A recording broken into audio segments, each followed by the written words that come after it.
Hola, ¿qué tal? Bueno, vamos a hacer otro vídeo de preguntas y respuestas. Ya sabéis, por favor, no os olvidéis de que si no estáis suscritos, darle a la tecla de suscripción o de suscribirse, que no os cuesta nada, es gratuito. Si queréis ayudarnos, darle a la tecla de unirse. Si hay algo que os gusta o que os parece interesante, por favor, difundirlo y proponer a otros que se suscriban.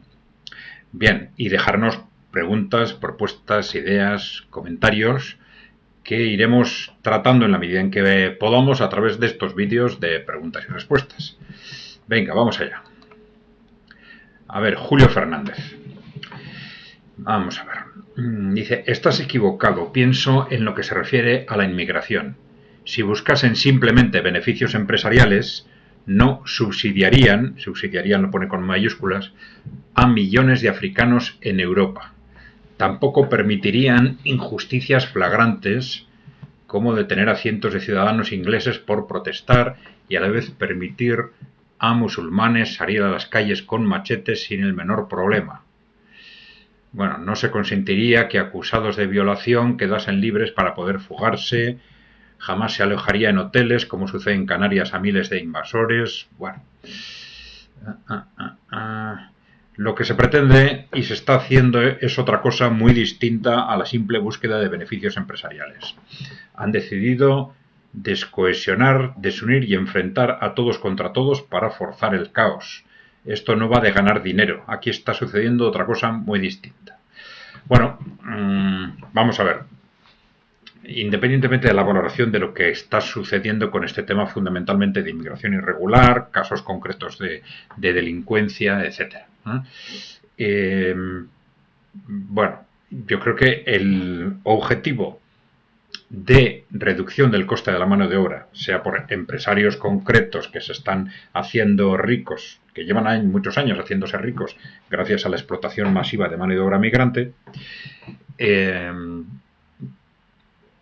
bueno, pues es que ese objetivo es evidente, ¿no? También en el ámbito general, pues una reducción del coste global de la mano de obra, el tensionamiento hacia abajo, eso es muy importante para todo el empresariado en general, ¿no?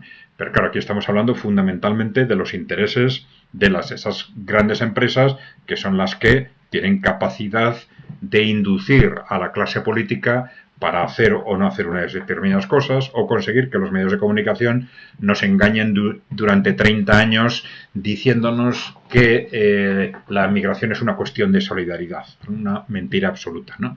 Bien.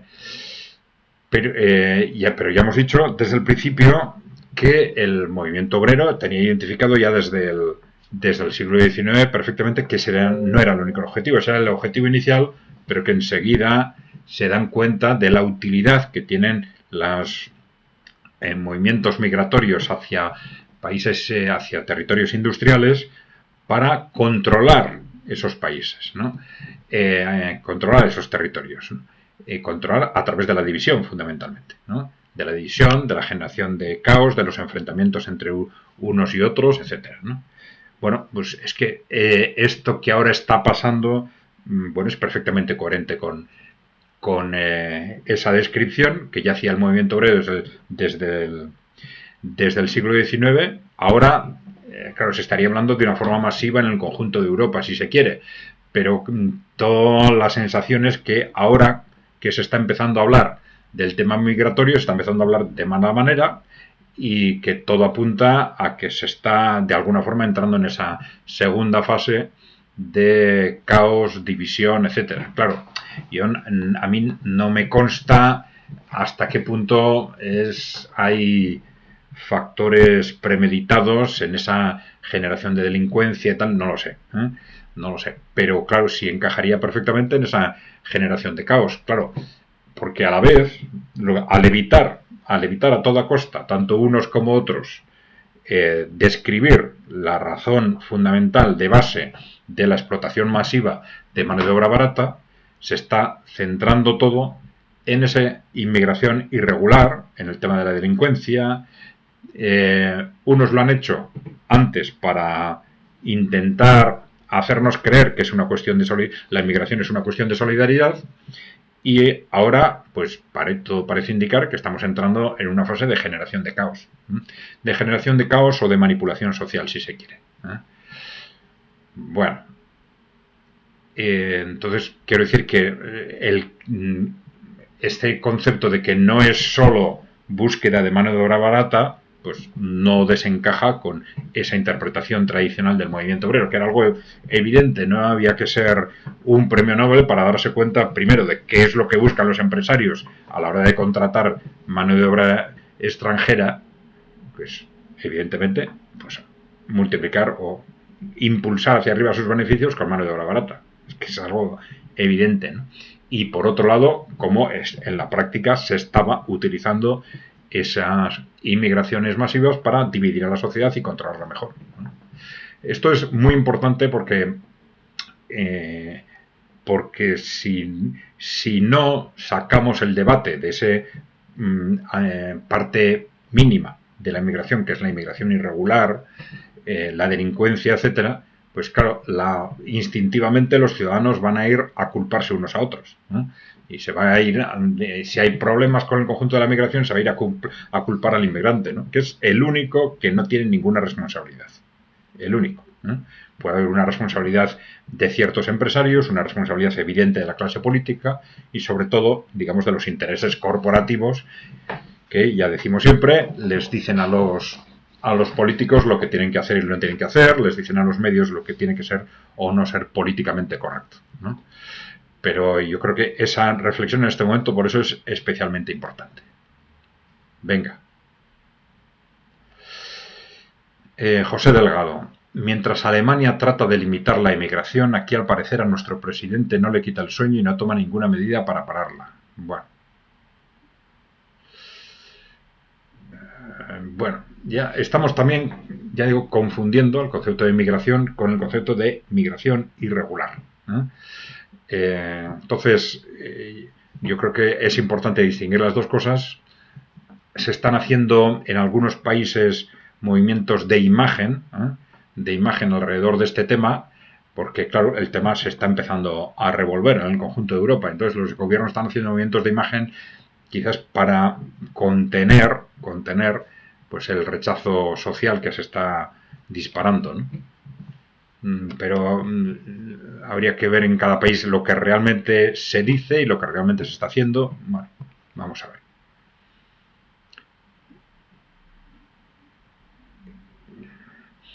Conchi Zudaire nos dice, sí, habla un poco sobre el posmofeminismo. Bien, vamos a ver, ya hemos hecho vídeos sobre este tema. El posmofeminismo, utilizamos esa expresión, intentamos no utilizar la expresión feminismo porque puede querer decir cosas muy distintas según quién las utilice, cuándo y en qué contexto, ¿no?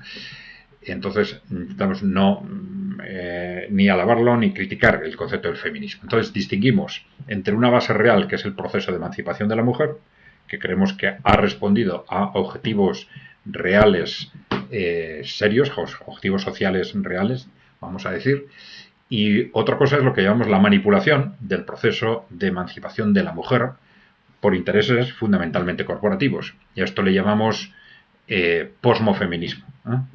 Entonces, para diferenciar claramente los dos conceptos. Bueno, entonces este posmofeminismo ya lo explicaremos en este vídeo. Bueno, primero ha estado manipulado desde el principio por intereses pues, de grandes corporaciones, intereses de agencias de inteligencia, etc. Bien, y esto lo hemos reflejado muy claramente en trayectorias de grandes líderes del feminismo, como Margaret Sanger, Margaret Mead y otras, ¿no?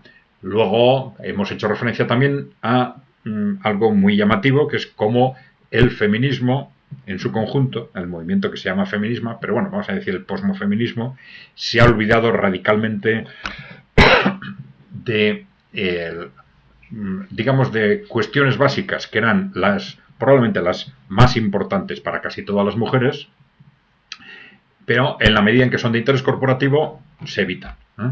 Y sobre todo y ya hemos hecho referencia a que esa sobreexplotación de cientos de millones de mujeres que han estado trabajando durante generaciones 80, 90, 100 horas a la semana sin que nadie diga nada. Y el feminismo se ha dedicado a otras cositas, ¿no? Le llamamos posmofeminismo porque es, digamos, una manipulación corporativa, ya hemos dicho, de ese proceso de emancipación de la mujer, que tiene bases objetivas y reales, y manipulación en base a los criterios habituales de las ideologías de las corrientes posmodernas, que son suprimir la racionalidad o cuestionar la racionalidad de las corrientes sociales y añadirles cotas de emotividad que van sustituyendo las reivindicaciones reales, ¿no? Y esto sucede con el ecologismo, sucede con el posmofeminismo de forma muy evidente, ¿no? Y entonces vemos cómo los eslogans mediáticos pues acaban dominando frente a las reivindicaciones reales. Y esas reivindicaciones reales se transforman en un, como se suele decir, elefante en la habitación que nadie ve, ¿eh? Pues, sorprendentemente, en la medida en que son cuestiones de interés corporativo. Es decir, la manipulación corporativa global del movimiento posmofeminista es evidente, ¿eh? Bien. Bueno, pero vamos a hacer ese vídeo que nos planteas, ¿eh? A ver. Monsec dice, no sé por qué confían que con Trump el mundo estaría más tranquilo. Él ha dicho que Israel necesita más espacio y les apoyará, hagan lo que hagan. Se expandan hasta donde se quieran expandir. Bueno, confiar. Creo que hemos dado las razones sobre por qué podemos confiar, ¿no? Razones a favor de confiar, vamos a decir. Yo personalmente, en NK Center tenemos dudas al respecto, ¿no? Porque una cosa son las intenciones originales del trumpismo, ya lo hemos dicho, de carácter antioligárquico o anticorrupción, ¿no? Que básicamente hace referencia a que, bueno, Estados Unidos está controlado por unas élites que están profundamente corruptas y entonces se plantean atacar a esas o echar del poder a esas élites, ¿no? Y esto muy apoyado, claro, el origen no está en Trump, sino en estos movimientos de servicios de inteligencia de parte del ejército, ¿no? Bueno, pero esto luego, esos movimientos anticorrupción, antioligárquicos, se pueden luego plasmar de distintas formas. Y vimos como en el primer mandato de Donald Trump, bueno, como tú dices, Monsec, pues las contradicciones han sido radicales. Esas contradicciones no se van a poder mantener en el segundo mandato. Es decir, la interrelación, la alianza estratégica entre China, Rusia, si queréis, lo que se llama el eje de la resistencia en Oriente Medio, los BRICS, los países musulmanes, es ahora tan clara y tan evidente que va a ser imposible que Trump intente llevarse mejor con Rusia, por ejemplo, mientras apoya las estrategias de escalada y de supremacismo de Israel en Oriente Medio. Va a tener que optar, ¿no? El trumpismo va a tener que optar. Entonces es cuando vamos a saber realmente cuáles son los verdaderos objetivos del trumpismo, ¿no? Decíamos que frente a esa desconfianza o esas dudas, ¿no? Sí es cierto que los distintos interlocutores geopolíticos están actuando como si realmente pensaran que Trump va a responder a esa apuesta porque Estados Unidos deje de ser el policía del mundo y por centrarse en reconstruirse a sí mismo, ¿no? Y luego tenemos, y hablo de los grandes interlocutores geopolíticos, tanto en el mundo emergente como en el propio Wall Street, ¿no? Es decir, que esa obsesión por conseguir que Trump a toda costa no llegue a la presidencia, por matarlo si hace falta, para evitarlo, pues yo creo que quiere decir algo en principio positivo para Trump, ¿no? Y por otro lado, movimientos como estos pocos demócratas que quedaron que realmente tenían o tienen un posicionamiento antioligárquico, pues que se han salido del marco demócrata para apoyar a Trump, ¿eh? Como ya hemos dicho, Robert Kennedy o Tulsi Gabbard, ¿eh? Yo creo que son en principio da datos que nos dan, pues bueno, una expectativa de que gente que tiene información muy directa y muy de fondo sobre lo que está pasando alrededor del trumpismo en este momento, pues que parece que claramente confían en que el trumpismo va a ir en esa dirección. Pero bueno, son referencias indirectas, si quieres, ¿no? Efectivamente.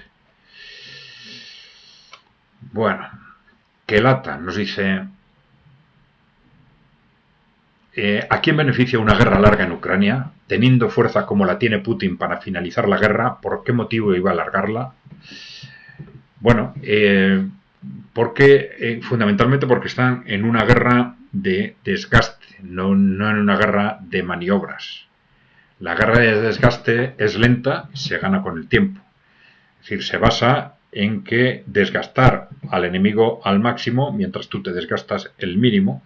Entonces, el desequilibrio de fuerzas es cada vez mayor y esto facilita que en un determinado momento se produzcan al final efectivamente los avances territoriales, pero con un coste mínimo en personas y en material. Y esa es claramente la estrategia de Rusia. Es decir, no es que tiene fuerza para finalizar la guerra, pero claro, si la finaliza antes de tiempo, pues los costes van a ser mucho mayores. Y además ellos saben que después de esto pues puede venir un enfrentamiento directo con la OTAN, al cual tienen que reservar fuerzas. Pero esta es la estrategia de base. No quiere decir que no la cuestionen si ven que al final pues el estallido está por parte de la OTAN está ya a punto de producirse de una forma o de otra y tienen que cambiar de estrategia, ¿no? Bien.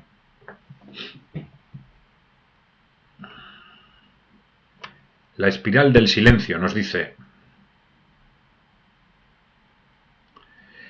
en este asunto hay un grupo de los neoconservadores que dicen no importa las vidas que cueste, si logramos sobrevivir el 30% de nosotros, nos aseguraremos de que luego solo habrá unos Estados Unidos de América y ya no tendremos ni a Rusia ni a China. Parece demencial, pero una vez que está la tecnología, tanto tienes la vida como la muerte. Bueno, sobre todo porque aún no sabemos las veces que esto mismo haya sucedido. Bueno, para mí es un fin de ciclo. Bien. Y fue a ti a quien por primera vez te lo escuché decir el año pasado en un programa de panelistas en Negocios TV.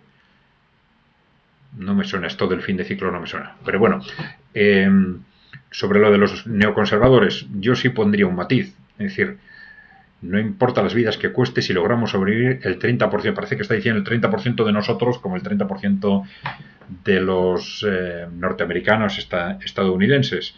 No creo sinceramente que a los neoconservadores los estadounidenses les importen en absoluto. Ellos están defendiendo los intereses de ese pequeño núcleo, ya hemos dicho más de una vez, de intereses corporativos. Es decir, no se trata de una cuestión de Estados Unidos por Estados Unidos. A Estados Unidos les interesa mantener el poder de Estados Unidos en la medida en que ellos lo controlan y es para ellos una especie de trampolín para controlar el resto del mundo, ¿no? Entonces, claro, el tema va más allá, va más allá. Ni siquiera les importa que desaparezca Estados Unidos si con lo que queda del mundo ellos piensan que van a ser capaces de mantener el poder o por lo menos de sobrevivir, teniendo en cuenta que lo que están pensando ahora es en que su futuro está amenazado, no solo en cuanto a poder, no solo en cuanto a riqueza, sino en su futuro personal. Tener en cuenta la forma de actuar de estas élites corporativas durante las últimas décadas, bueno, quizás antes también, pero bueno, durante las últimas décadas ha sido tan bárbara que ellos saben que si pierden el poder, pues pueden fácilmente acabar en la cárcel o en la horca, ¿no? Entonces, es mucho lo que se están jugando. Entonces dicen, antes de evitar eso estoy dispuesto a cualquier cosa, ¿no? Este es el problema, el riesgo mayor al tener, no el que nos encontramos en este momento. Prehistórico. Dice, no lo entiendo, entonces afirma que habrá guerra o no. Vamos a ver, estamos en una dirección en la que hay muchas posibilidades de una guerra continental en Europa o una guerra mundial. y en la que los intereses corporativos están apostando por esa guerra. Entonces, habrá, bueno, es una cuestión de probabilidades. También hemos dicho que cuando la humanidad se acerca a un desastre, pues en el último momento se adoptan muchas veces, aunque parezca que todo apunta en una dirección, en el último momento se toman decisiones que, precisamente por la barbaridad de lo que se avecina, se toman decisiones para evitar que eso suceda. Y entonces el juego de probabilidades no puede ser simplemente en base a las tendencias en las que estamos. Entonces, vamos a ver, estamos en meses, ya hemos dicho, muy peligrosos, desde aquí hasta enero probablemente, y siempre también con los dos contextos. Uno, el peligro que ellos parece que vislumbran en una posible segunda presidencia de Trump, y el segundo peligro, el que para ellos es esa inaceptable victoria de Rusia en Ucrania. Salvador dice, ojalá me equivoque, pero creo que de alguna manera no va a terminar bien. No quiero decir en guerra, pero sí en crisis económica. Hay mucho invertido, el único que lo puede salvar es la ciudadanía. Sí, bueno, claro, depende de a qué le llamemos crisis económica, pero ya hemos hablado más de una vez. Europa lleva 20 años estancada. En los últimos años se han tomado decisiones absolutamente bárbaras, tanto alrededor de las políticas verdes o con los pretextos de las políticas verdes, en el corte en la relación con la la energía barata rusa, luego en el desacople progresivo con China. Pues evidentemente el que podamos entrar en recesión o crisis pues es algo perfectamente lógico en ese contexto, ¿no? Otra cosa es hasta dónde llegue, teniendo en cuenta también el fondo de que estructural de la economía europea, de que junto a ese estancamiento de 20 años tenemos un sobreendeudamiento que es una amenaza constante cara al futuro. A ver, CMG 7446 nos dice, el pueblo unido jamás será vencido. Bueno, esto es así y lo será por siempre. Pero el pueblo no tiene ganas de mover un dedo. Estamos como en el cuento de la Bella Durmiente.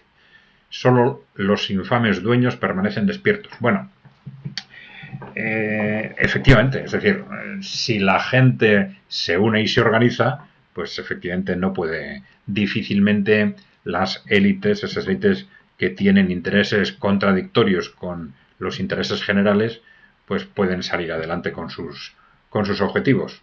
Pero bueno, dices, el pueblo no tiene ganas de mover un dedo. La gente, el pueblo, como tú dices, no se mueve nunca por sí mismo.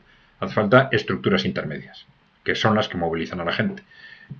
Sindicatos, partidos políticos, organizaciones sociales, eso es lo que hace falta para mover a la gente. O sea que ya sabes, si estás interesado en ello, pues muévete, crea una o apúntate a una de las que ya existen. Bien, Aspasia, 8 Aspasia nos dice, gracias desde Madrid. Cuesta creer que vayamos a vivir algo peor que lo de nuestros abuelos, pero es así. Bueno, una cosa, ya digo, es así. Vamos en esa dirección. Vamos en esa dirección. No quiere decir que sea irremediable. Puede haber un estallido social que lo impida, puede haber un movimientos de última hora en la propia élite, en los propios intereses corporativos, que también hay que suponer que no son unánimes en este tema. Esos intereses corporativos siempre necesitan algún tipo de complicidad, pues por ejemplo en el alto mando político militar, ahí puede haber también fraccionamientos, ¿no?, en el último momento, ¿no? Entonces no hay que ser tampoco mecanicistas. ¿Vamos en esa dirección? Sí. ¿Va a pasar? No sabemos.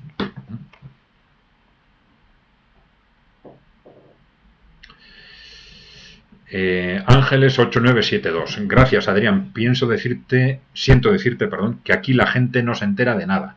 Viven en la rutina, así va España. Bueno, sí es cierto que de los grandes países europeos, pues quizás España es en el que menos reacción hay, menos,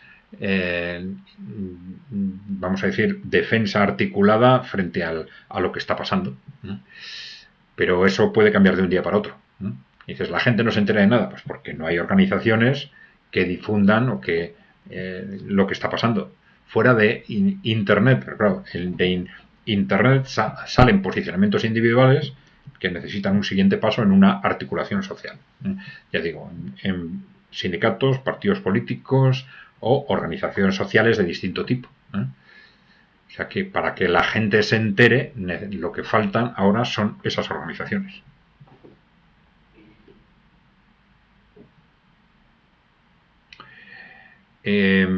Vamos a ver, Bruno Quiroga dice: muy bueno el vídeo, muy interesante, con un poquito más de profundidad que los que dicen que Yugoslavia se liberalizó. Bien, vamos a ver, sobre el tema de la autogestión de Yugoslavia. Vamos a ver, para situar, Yugoslavia era un sistema excepcional dentro del bloque del Este que se basaba en empresas formalmente públicas pero que eran gestionadas por los trabajadores. Era el modelo que se llama de autogestión yugoslava. Bueno, nosotros lo hemos analizado desde el punto de vista, independientemente de una valoración global de si es un sistema bueno o malo, mejor o peor que otro, que es otra cuestión, lo hemos analizado desde el punto de vista del interés que tiene para el movimiento cooperativo, para las cooperativas de trabajo fundamentalmente. Porque al final es un modelo que, ya lo hemos dicho, después de analizarlo macroeconómicamente, se ve que realmente, a pesar de que formalmente eran empresas públicas, funcionaban, las decisiones se tomaban en base a los intereses de sus trabajadores, ¿no? Y esto quiere decir que es un modelo de referencia interesantísimo para el cooperativismo de trabajo, digo, con el que siempre hay dudas de hasta qué punto es viable, es posible o no que alcancen a sectores amplios de la economía, ¿no? Entonces, lo planteamos como un modelo que hay que estudiar. ¿Qué medidas se tomaron en Yugoslavia para que fuese viable la extensión al conjunto de la economía de modelos de empresas autoorganizados y que actuaban, tomaban decisiones en base al interés de sus trabajadores? Bueno. A ver, Diazal Mela nos dice: ¿cómo cree que tendríamos que trabajar para conseguir articular un polo geopolítico y civilizatorio hispano e incluso iberófono en el contexto actual? ¿Qué hacer? Bueno, es que estás dando por supuesto que es eso lo que hay que hacer. Iberófono. Un polo geopolítico y civilizatorio hispano. Yo creo que evidentemente estamos lejísimos de eso. Sí, parece claro que entre algunos de vosotros es una idea atractiva, pero claro, ahí hay un salto desde, primero lo que se hace es cuestionar esa leyenda negra, es decir, el imperio español, digamos, no fue tan negativo como se dice, eso es lo que se quiere defender. Yo no tengo criterio, no tengo conocimientos históricos de ese periodo como para valorarlo, pero luego de ahí se da un salto a proyectar eso hacia el futuro.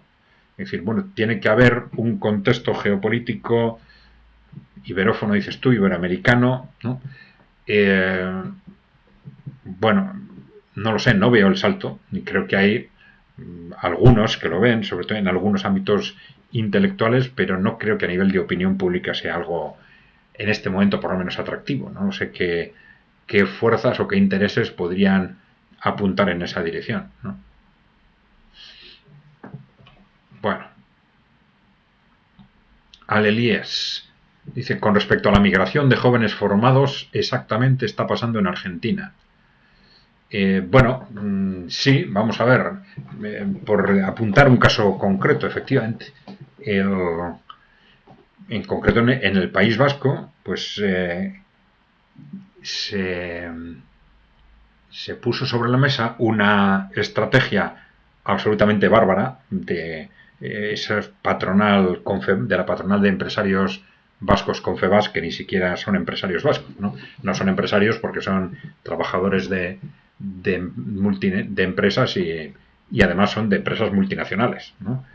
Ni son empresas vascas ni ellos son empresarios, ¿no? Pero bueno, entonces Confebask no se le ocurrió otra cosa que decir, bueno, para conseguir más ingenieros, resulta que los jóvenes ingenieros en el País Vasco están absolutamente desencantados con lo que les ofrecen las empresas. por la falta de atractivo de los puestos de trabajo, la precariedad, muchos de ellos se van a otros países a trabajar, y no se les ocurre otra cosa a Confebask que decir, bueno, vamos a buscar, no sé si 100, pues 400, 800 ingenieros a Latinoamérica, y no sé si decían Argentina, me parece que era Latinoamérica, no sé si era Argentina, Brasil, no recuerdo.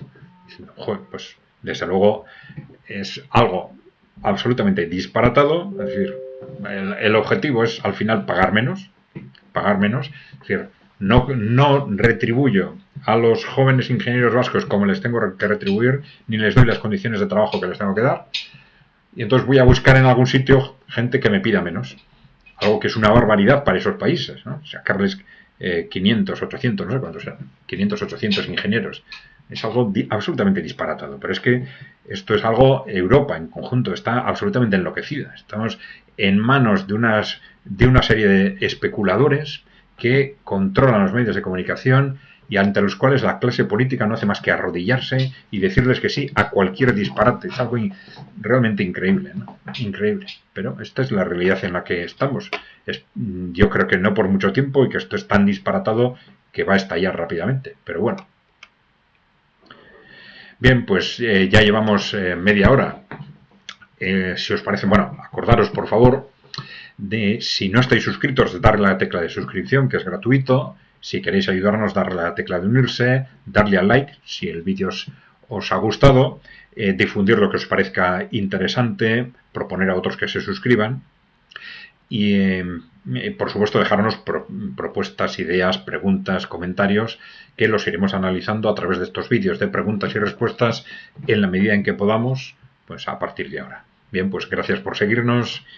Hasta la próxima.